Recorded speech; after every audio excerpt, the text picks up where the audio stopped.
Ever wondered how experts unravel the complexities of software when they don't have the original blueprint? It's like trying to figure out how a sophisticated machine works, maybe even fix it just by looking at the finished product. It's definitely a fascinating challenge diving deep into that compiled output to really understand its inner workings, how it was actually put together. Well, today that's exactly what we're doing. We're taking a deep dive into the world of reverse engineering, and we're focusing on Ghidra, a really powerful tool that helps analysts uncover secrets hidden inside compiled code. Yeah, and our insights for this deep dive come straight from a pretty comprehensive look at Ghidra's functions. It covers, everything from the basic analysis stuff to advanced customization and lots of real-world uses. Right. Our mission here is to give you a clear shortcut, basically, to understanding how reverse engineers tackle binaries, how Ghidra actually helps them do this really intricate work, and maybe surprisingly, some of the tricky challenges they run into. You should walk away well-informed and maybe with a new appreciation for the sort of hidden language of software. Okay, so let's kick things off with the absolute basics. If software is like a finished product, right, a fully assembled machine, then disassembly, it feels like trying to reconstruct the assembly instructions without any schematics at all. What exactly are we trying to reverse engineer here? Precisely, yeah. We're essentially translating machine language, the raw bits and bytes a computer actually understands, back into something a human can read more easily. Mm. Assembly language. It involves mapping these specific bit patterns, we call them opcodes, operation codes, to short, memorable character sequences, mnemonics. Mnemonics, okay, like little shorthand commands. Exactly. Shorthand for those bit patterns, making the machine's real instructions readable for us. Hmm. So why go through all that effort? I mean, beyond just curiosity, what's the big picture? Why do this? That's a really important question. One of the main applications is vulnerability analysis. Think of it like a three-step process. First, you discover a potential vulnerability, then you analyze it. Is it actually exploitable? And finally, if it is, you might develop an exploit. And when you only have the binary file, no source code, well, the level of effort just goes way up, substantially. Okay, so how does a tool like Ghidra even start to make sense of just a raw binary file, just zeros and ones, right? Well, the very first step in disassembly is to identify a region of code to actually disassemble. And that's not as simple as it sounds, honestly, because instructions are generally mixed right in with data. Telling the difference is crucial. For common executables like PE files on Windows or ELF on Unix systems, the file headers usually give you clues, mechanisms for finding code sections, and importantly, the entry points. Entry points Yeah. where the program starts running. Exactly, where execution begins. That makes sense. So once you've found that starting point, how does Ghidra translate the individual pieces, the bytes? Right. So given an address, Ghidra reads the value or values there. Then it does a kind of table lookup to match that binary opcode value to its assembly mnemonic. And for instruction sets with variable length instructions like Intel by 86 is a big one, it might need to grab extra bytes to figure out the whole instruction. It's not always 1 byte per instruction. Huh. And are there different, dialects of assembly, Uh, even for the same chip? Oh, yes, absolutely. For by86, you mainly see Intel syntax and AT&T syntax. They're different. Intel syntax often gets preferred because it doesn't need prefixes for registers or literals, and it flips the operands around, sources on the right, destination on the left. Ah. Mhm. Yeah, COM assemblers like MASM, Microsoft's assembler, and NASM, NetWide assembler, they typically use Intel syntax. So when you're disassembling, how do these tools navigate, especially when the code jumps around, branches off? It's not just a straight line. Good question. The two main algorithms are linear sweep and recursive descent. Linear sweep is simpler, just decodes instruction after instruction. But then you hit a conditional branch, like say the by 86 J and S, jump if not 0. Suddenly you have two possible paths the code could take. Right. And that's where recursive descent really comes in handy. It actually tries to disassemble both paths. It defers the disassembly of the branch target, puts its address on a list, basically, to look at later. Okay, clever. But what if the jump target isn't obvious? Maybe it depends on a value that only exists when the program's actually running. Yeah, that's a classic problem, especially with unconditional jumps. Like, if you have jump racks, the target depends on whatever's in the rack's register at runtime. You just can't figure that out with static analysis alone because the register doesn't have a value until the program runs. Same thing with function returns, like rets in by 86. It doesn't tell you directly where it's going back to. So in these cases, the recursive descent disassembler goes back to that list of addresses it set aside. It pulls an address off the list and keeps going from there. That whole back and forth process, that's the recursive part that gives the algorithm its name. It makes it much better at handling real-world code complexities. Speaking of powerful tools, Ghidra itself has quite a backstory, right? Developed by the NSA, then released free and open source. What does that mean for someone wanting to try it? Yeah, the open source aspect is huge. It means a worldwide community is constantly looking at it, improving it, adapting it. That gives you a level of transparency and collaborative power you don't often see. It's a real advantage. It's under the Apache 2.0 license, though, you should probably glance at the licenses for any third-party bits inside Ghidra, too. And technically, you'll need the Java Development Kit, JDK version 11 or higher, usually, to run it. Okay, so you've got it installed. What's the very first thing you do inside Ghidra? First step is always creating a new project.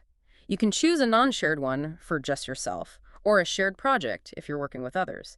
Then you just add a file, at least one file, to your project. You can do file-import file, or honestly, just drag and drop it in. And Ghidra tries to figure out the file type on its own. Yes, and it's usually pretty good at it. It'll show you a list of possible file types in the format pick list, things like portable executable for Windows, or maybe raw binary if it's something weird. That raw binary option is always there, kind of a fallback for anything it doesn't recognize. It's the lowest level way to load data.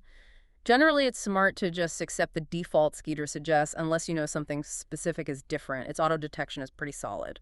After importing, you land in the code browser. That seems like the main control center. What are the key parts you see there? Yeah, the code browser is definitely the anchor for all the tools in Ghidra. It usually pops up with a few windows already open: program tree, symbol tree, data type manager, listing, decompiler, and console. If it's the first time opening a file, it'll probably ask if you want to auto-analyze it. Should you usually say yes to that? For most common binaries, things from standard platforms built with standard compilers, yeah, auto-analysis is probably the right first move. You can always stop the analysis if it seems to be going wrong, or even throw out the results and try again, especially if you're dealing with something really unusual like obfuscated code. Let's zoom in on that listing window. That seems like where the core disassembly lives. What does it actually show you? Right. The listing window shows the disassembly, line by line, basically. You've got the virtual addresses way over on the left. It includes Ghidra's best guess at declarations, which are like the function stack layout. And crucially, you see cross-references XREFs. XREFs, Yeah. those show connections. Exactly. They show where one spot in the code refers to another spot. Super valuable for following the logic. Ghidra also does this cool hash-based matching for function bodies. It uses these database files, .fidbet files, to identify common library functions. That's especially helpful with stripped binaries, ones that have had their symbols removed. It helps you recover some of that lost information. And then there's the decompiler window. That one seems almost like magic, giving a much higher level view. It really is a game changer, yeah.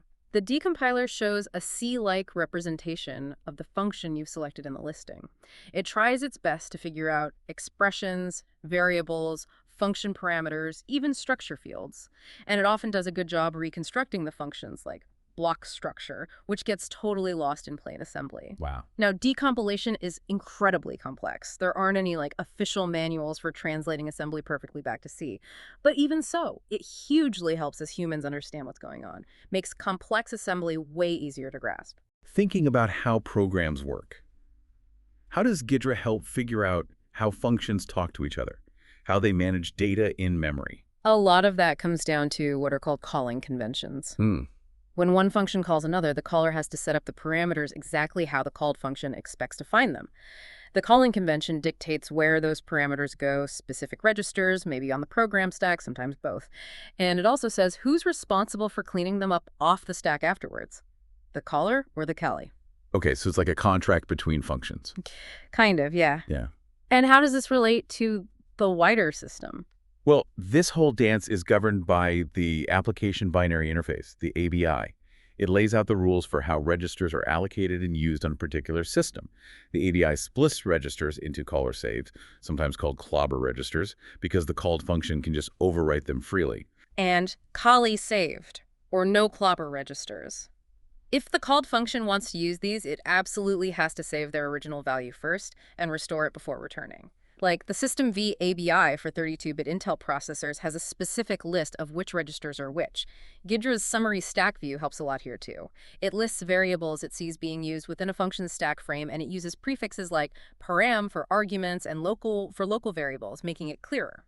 Okay, so after all this deep analysis, just finding the info isn't enough. You need to make your findings clear, right? Easy to follow later. How does Ghidra help document your work? Oh yeah, documentation is absolutely key. You can easily rename labels, just hit L. That lets you change the name of a location, its namespace, other properties. Ghidra also gives you different kinds of comments. There are EOL comments, end of line, pre-post comments before or after an instruction. Plate comments, which are kind of neat, they're centered in a box of asterisks, often used to introduce a function. And repeatable comments, you put one in and it automatically shows up everywhere that location is referenced. Super handy. So it really is about curating the information, not just digging it out. What else? Exactly. You can also format constants, right-click, change how a number looks, hex, decimal, character, whatever makes sense right there. And if you decide Ghidra did something wrong or you want to redefine a chunk of bytes, you can use clear code bytes hotkey C. That just turns it back into raw data values. For dealing with bigger data structures, Ghidra lets you define arrays easily or even create custom structures to group different data fields together. That makes the listing much more readable automatically. This sounds like incredibly detailed work, potentially very manual. Can you automate parts of it in Ghidra? Absolutely. And this is where Ghidra gets really powerful for analysts. Scripting. It's a fantastic way to automate repetitive stuff and just extend what Ghidra can do out of the box. Ghidra itself is written in Java, so that's kind of its native scripting language, but it also supports Python using Jython. Python? Okay. Yeah, you can use the basic editor in Ghidra's script manager for simple scripts, or if you're doing something more complex, you can even integrate it with an external IDE like Eclipse. That sounds powerful. What kinds of things can these scripts actually do? Give me an example. Well, the Ghidra API is huge. Lots of packages, classes, functions to interact with your projects, the files, everything. For instance, you could write a script that just goes through the whole program listing and maybe counts or pulls out all the strings that match a certain pattern, like a regular expression looking for specific API calls or something. You're mostly working with these model classes that represent the different parts of the program. It's really about letting the script handle the tedious parts so you can focus on the hard thinking. That's a massive time saver. But what if Ghidra just flat out doesn't recognize a file type? Maybe you've got some custom shell code or a binary from some obscure embedded system. Right, that happens. That's when you can actually build your own loader module as an extension. So Yeah. say you want to load custom shellcode. You'd start an extension project in Eclipse using the loader module template. This loader basically have to tell Ghidra, hey, I know how to handle this kind of file. That happens in its find-supported load specs method. Then its load method does the work, takes the raw data, maybe hexascate sequences from a text file, converts it into actual byte values, and then copies those bytes into the program's memory space within Ghidra, creating a memory block Ghidra can then analyze. Okay, that handles weird file formats. But what about entirely new instruction sets? Something Ghidra has never seen before, maybe proprietary. That sounds like a whole other level of difficulty. It definitely is. That's where processor modules come in. They are by far the most complex type of Ghidra module to create. Why? Because they have to handle all the core disassembly operations for that specific chip architecture. Creating functions, finding cross-references, understanding the stack frame layout, everything. Wow, how do you even define that? These modules are defined using Ghidra's own unique language called SLAH, stands for Specification Language for Engine for Ghidra. You write these .zinc and .spec files describing the instruction set, and then Ghidra compiles them into a .slaf file that the analysis engine uses. So what's the core idea behind SLAY? How does it let Ghidra understand new architectures? SLAH's main job is to describe how the raw machine instructions translate into something called P-code. Ghidra's docs define P-code as a register transfer language designed for reverse engineering. Basically, it's an intermediate representation, or IR, that's independent of any specific architecture. Ah, intermediate language, like in compilers. Exactly like that. It's brilliant, really. It means Ghidra's decompiler doesn't need to know about every single processor out there. It just needs to know how to turn P-code into C-like code. It's an IR to C backend. And the processor modules you build, they become machine code to IR front ends. This whole setup lets Ghidra analyze an incredible variety of different chips. You can even define completely new registers within your processor module, tell Ghidra where they live in the register address space. It gives you full control. That's a really flexible system. Can you do all this heavy lifting, this analysis, without even opening the graphical interface, maybe for automating analysis on tons of files? You bet. Ghidra comes with a headless analyzer. You run it from the command line using Analyze Headless. You can do most of the same things you do in the GUI. Create a new project, import files, run the auto analyzer. It even supports wildcards, so you can import and process a whole batch of files at once, and you can tell it which scripts to run after the analysis finishes these postscripts. It's incredibly useful for large-scale analysis or integrating Ghidra into automated workflows. Okay, let's shift gears a bit. Even if you have the source code, different compilers, or even just different settings on the same compiler, can produce wildly different binary code. How does Ghidra help deal with that variability? That's a great point. Compiler differences are huge. For example, a simple switch statement in C, or C++ doc, a compiler might implement that using a jump table if the case labels are close together. Or it might use a sort of binary search logic if the labels are really spread out. The resulting assembly looks totally different. Yeah. And then you have build options, debug versus release builds, different optimization levels.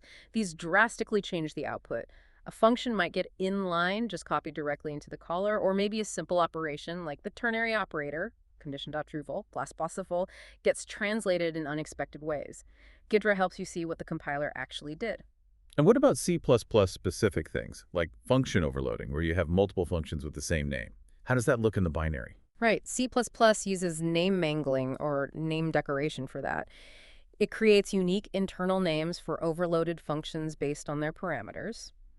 Understanding these mangling schemes like the one Microsoft uses or the Itanium ABI standard used by G++ and Clang can actually give you clues about the original language and even the compiler used. So the mangled name itself contains information. Exactly. And for strict binaries where those names are gone, Ghidra has an RTTI analyzer runtime type information. On Windows, it can often find Microsoft RTTI structures and recover class names. For non-Windows stuff, it might be trickier. You might have to look for class name strings yourself and then try to manually trace back to find any RTTI data or virtual function tables, vtables. Okay, now for the really tricky part. What happens when the software developer actively doesn't want you poking around, when they try to stop reverse engineering? Ah, yes, anti-reversing techniques, often done through obfuscation, which is really just the act of making the code deliberately obscure, confusing, perplexing, just hard to understand at the binary level. It's a constant cat and mouse game. And can Ghidra actually detect these attempts? Does it flag them somehow? Often, yes. Ghidra's pretty good at noticing when something seems off during disassembly. It'll create error bookmarks in the listing window. You might see messages like, unable to resolve constructor, or failed to disassemble due to conflicting instruction. These errors frequently pop up because of things like dynamically calculated jump targets or intentionally convoluted control flow that's designed specifically to fool static analysis tools. What about tricks that try to detect if you're analyzing the program while it's running, maybe inside a debugger? Right, those are anti-debugging techniques. Programs might do things like intentionally trigger exceptions. A common one on by86 is INT3, the software breakpoint instruction. The program might have its own handler expecting that specific exception. So if you're debugging, you have to tell a debugger to just pass that exception along to the program, not stop execution. Yeah. Some programs also try to detect if they're running in a sandbox or if virtualization software like VMware Tools is running. They might change their behavior completely if they think they're being watched. So how do you tackle these challenges, these deliberate roadblocks with Ghidra? Is there one magic technique? Unfortunately, no. There's really no single solution that works for everything. For static deobfuscation, trying to unravel the confusing code without running it, it's mostly about getting the most accurate disassembly you possibly can. For code that modifies itself as it runs, self-modifying code, you often have to try and mimic what that code is doing. This usually means writing script-based deobfuscation. The interesting part is you don't always need to fully understand the entire obfuscation algorithm right away. Instead, you can sometimes just faithfully implement what each instruction does one by one using Ghidra's scripting API. You build a script that mimics the program's deobfuscation steps, and eventually it can reveal the underlying original code. Okay, so let's say you've done all that analysis, you figured out the secrets, maybe you found a bug or a vulnerability. What if you want to actually change the binary? Fix the bug directly in the compiled code. That's patching, and Ghidra definitely helps you figure out where to apply your patches. You can use tools like search memory to find specific data patterns, or the instruction pattern search to locate sequences of instructions you want to change. And how do you actually make the change? Just type over the old bytes. Well, you can use the byte viewer to manually edit the raw hex bytes. But for anything more than a tiny change, scripting your patches is usually much more efficient and less error-prone. A really common problem, though, is when your new replacement instruction is longer than the original one you're replacing. Right, you can't just overwrite or you'll mess up the code that comes after it. Exactly. It would corrupt everything that follows. So where do you put the extra code or data then? This is where you get clever and hunt for code caves. Code caves. Yeah, they're basically unused blocks of bytes within the executable parts of the binary. Often they're just padding left there because of section alignment requirements when the file was built. Think of them as little empty spaces. Windows PE files often have these. If you can't find a big enough cave, sometimes you can use the little gaps compilers leave between functions for alignment too. Interfunction alignment gaps. Clever. And once you've made all these modifications, how do you save the patched file? Ghidra has an export program option under the file menu. You can export the modified program memory, often just as a binary format. This creates a new patched version of the original file. Then you can run that file to make sure your changes actually had the effect you wanted.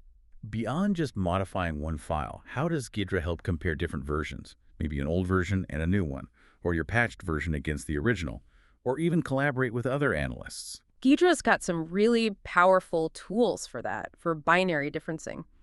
Program diff is designed exactly for comparing files. Maybe files analyzed by two different people who aren't using a shared Ghidra server, or maybe comparing different builds of the same software, like the unpatched versus the patched version we just talked about. It lines up the files and highlights all the differences it finds. What if you only care about comparing one specific function? Maybe you suspect a critical routine changed between versions. For that specific task, there's the function comparison window. It shows two functions right next to each other, side by side, and highlights the differences. What's cool is they can even come from completely different programs or binaries loaded in Ghidra. You can add multiple functions from different places. It's great for spotting subtle changes, like maybe someone swapped out a crypto routine. That's useful. Is there an even higher level way to track changes over time or across related projects? Something more comprehensive for long-term analysis? Yes, absolutely. That's where the version tracking tool comes in. While program diff and function comparison look at the sort of atomic differences, the nitty-gritty details, version tracking gives you a bigger picture. It helps answer broader questions about the relationship between two files or functions across different versions. So it's more about managing the analysis across versions. Exactly. It's super helpful for things like porting your existing analysis notes and comments to a new version of the binary, or merging annotations from colleagues working on the same target, or just rapidly finding exactly what changed between versions. It's probably one of the most configurable tools in Ghidra specifically for managing that kind of version analysis. Really powerful for keeping track of evolving targets. Wow, what an absolutely incredible deep dive. It's really staggering how many layers Ghidra can peel back. I mean, from raw machine code all the way up to C-like code, patching things, comparing versions.